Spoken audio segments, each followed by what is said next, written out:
तुमच्या माझ्या मनातील विचार मांडते सांगते ती समर्थ लेखणी रे। करमाळा येथून आमचे प्रतिनिधी अविनाश जोशी यांचा एक विशेष रिपोर्ट।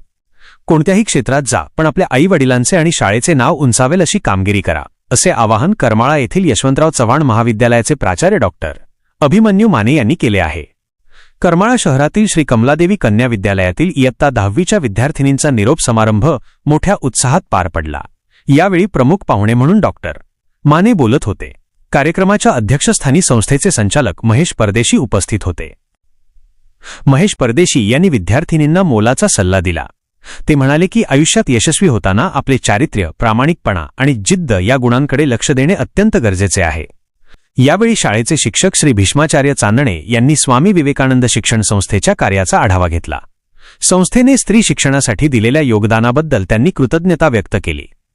आपल्या लाडक्या शाळेला निरोप देताना गायत्री सरडे, संस्कृती सरडे, पायल जगताप, अस्मिता राऊत आणि वैष्णवी शिंदे या विद्यार्थिनींनी आपले मनोगत व्यक्त केले।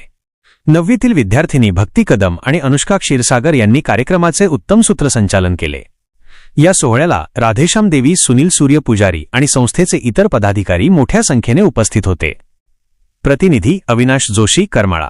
छाया आणि मातीवरची माया असे मान्यवर, आकाशाची ओढ आणि माणुसकीची जोड असे मान्यवर, या मान्यवरांचा व्हायलाच हवा योग्य सत्कार आणि आदर। मी आजच्या कार्यक्रमाच्या आयोजिका आपल्या शाळेच्या आदरणीय मुख्याध्यापिका श्रीमती शेलार मॅडम यांना विनंती करते की त्यांनी मान्यवरांचा सत्कार करावा। तुमच्या माझ्या मनातील विचार मांडते सांगते ती समर्थ लेखणी रे।